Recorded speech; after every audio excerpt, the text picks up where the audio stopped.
Hey there, comic book fans. I am back from the comic shop again this week with 8 comics. Pretty big week for me there. 7 comics and a magazine. But let's start with my top of the printer. Museum covers I had this week. We got Sergeant Fury and his Howling Commandos #94 and Ghosted #3. Ghosted, who's this? Joshua Williamson is the writer. Gordon Suzuko. I guess that he would have done the cover too. I can't remember.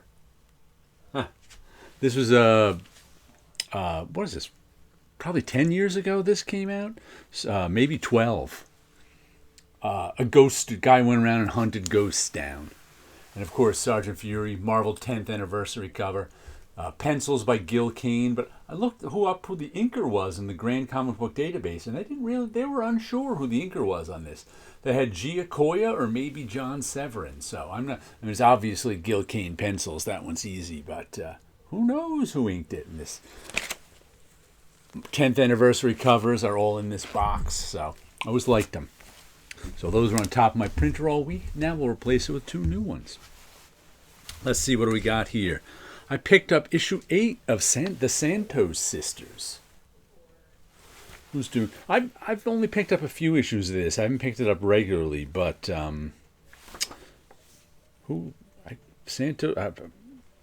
credits, just stories. Oh, that's the tour, and it's sort of like I guess you'd call it an adult version of Archie comics, but not like Cherry Pop-Tart adult version.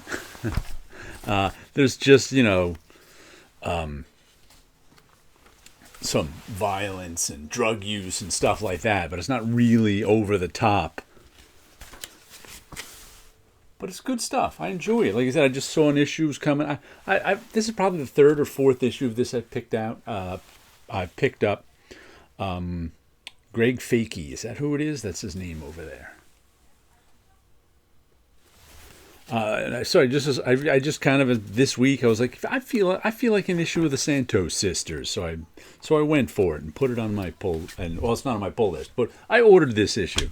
Maybe I'll put it on my pull list. We'll have to see.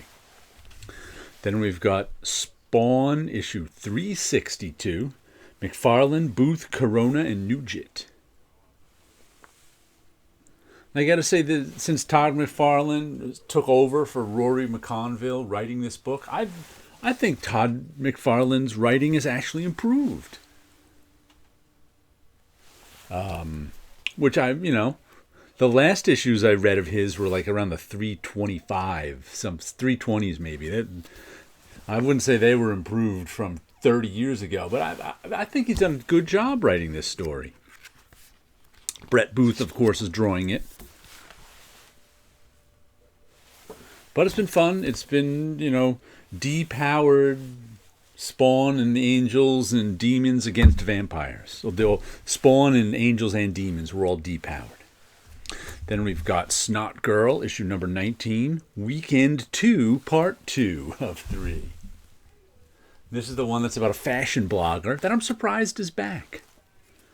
I mean, I always kind of liked it. Brian O'Halloran, right? Brian Lee O'Malley and Leslie Hung, dude. Brian O'Halloran, I think he's like the producer on Clerks or something. Or no, was he the lead actor in Clerks? I can't remember. But it's Brian Lee O'Malley and Leslie Hung. I don't know why that name got in my head. But she's a fashion blogger. Now it's just kind of the ins and outs of her personal life. It was around for, I think it ended issue 14 came out in 2017, and now they just relaunched it again. We're up to issue 19 or so. So it's been fun. Rogue Sun, issue number 25. A new Rogue Sun rises. Okay. I can't remember where we left off with this. I guess someone else took over the Rogue Sun mantle. First, this series started with a teenage boy, I don't know, 17, 18, finding out that his father was this superhero Rogue Sun. His estranged father was Rogue Sun, and then he inherited the mantle of Rogue Sun. He's been trying to be Rogue Sun ever since. I'm not sure who this new Rogue Sun is. Who's doing this one? Once again, search for the. We'll just go on the front. Parrot, Cotton, Abel, Marquez, and Carey. Abel is the one named artist, I think. So that's fun. Napalm Lullaby is back. A living dream with one chance to wake a world beyond salvation. Rick Remender and another one named guy, Bengal. Bengal, I don't know how to pronounce his name. But this is the one that started out as like a Superman riff, with this brother and sister trying to save the world from this cult that found Superman when he was a baby, and in the ensuing, 40 years have taken over the whole world. And now the brother has to stop the sister from taking over the world. He had some wacky power that went haywire, and now she's taken over the whole world, and her brother's got to stop her now. So it's been a weird series. Rick Remender's good at writing weird series. Then what do we have here? Mine is a Long, Lonesome Grave. I enjoyed the first issue of this, so I put it on my pull list. Who is this? Justin Jordan, Chris Sheehan, Alessandro Santoro, and Mika Myers. There's their names down there. And this one was about a guy who got let out of prison, went back to his hometown to clear a few things up. And the people back in his hometown did not like them, and one put a curse on him. So he's going to be dead in 3 days or something like that. I forget how. Unless he goes and finds the person who gave him the curse and kills that person. So I assume that's what issue 2 is going to be about. Him looking for that person who gave him the curse. And we don't know what went on in this town, except it's all kind of shady. They all may be bad. The people who were trying to kill him may be bad guys. I don't think he was the greatest guy ever when he went to jail. So, good name. Mine is a Long, Lonesome Grave. So I enjoyed the first issue. We'll see what else we got. Then we have Babs number 6. I have no idea how long this is going. Jason Burrows on art and Garth Ennis drawing it. And this kind of a tongue-in-cheek barbarian story. That's Babs, our lead barbarian. And as you can see by that guy with a crossbow bolt in his foot, it's kind of comedic right there. Also, and there's like social commentary in here. There's a bunch. And all sorts of weird stuff going on. Social commentary. I forgot they gave us the back without the logo too. There's social commentary stuff going on in here about the state of the world. So I'm enjoying it. There's a nice, hold on, let me show you that little jumping sequence. That's pretty nicely done. I think that we were just about, we left off at sort of the beginning of a big battle last issue. So, and the next thing we got is Love and Rockets, Volume 4, issue number 16. And that's a weird cover. Let me see what's on the back. Take off that. Okay, so Beto's on the back.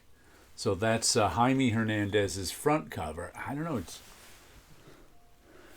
I just have never seen one eye. I got to find an explanation for it. Notice one eye is higher than the other. Is this like an old childhood drawing or something? Cover art in the late 1940s by our mother. She loved comic books. Okay. So that's the Hernandez brothers' mother. Drew that. Did she draw it in the late 40s? Cover art drawn in the late... Oh, it looks like she just died, 2024. That's what it is. The tribute to their mother. I did not think the art looked like either one of them. And it didn't... I mean, it looked a little off. That's because it was just probably a random drawing by their mother. Interesting. Okay. All right. Let me show you what I drew. What do I got back here? Dreams of Things, 270. Wow, only 30 away from 300. This one's got, 4 faces? 4 interlocking faces in it.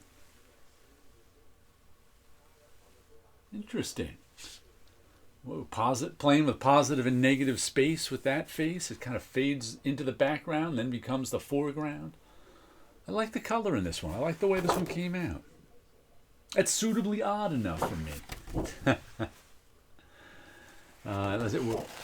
Haven't finished any of these. Last night I dreamt I had a true love yet, but here's one that's underway. Whoops. Whoops. Previous ones. Falling down. I got too many things on my easel. Got to take some stuff off. This is ink on paper. What is this one? Number 11. I think I have 11 and 12 inks, but I'm having to change up my color. I'm having to rethink my color in them, so I haven't finished any of them past like 9 yet. I think 'cause I haven't liked I've been doing them in blue and in color, and I've liked all the blue ones. So that means there's something's going wrong with my color that I got to fix. All right, there. Some comic books, some artwork, and you guys have a good week out there.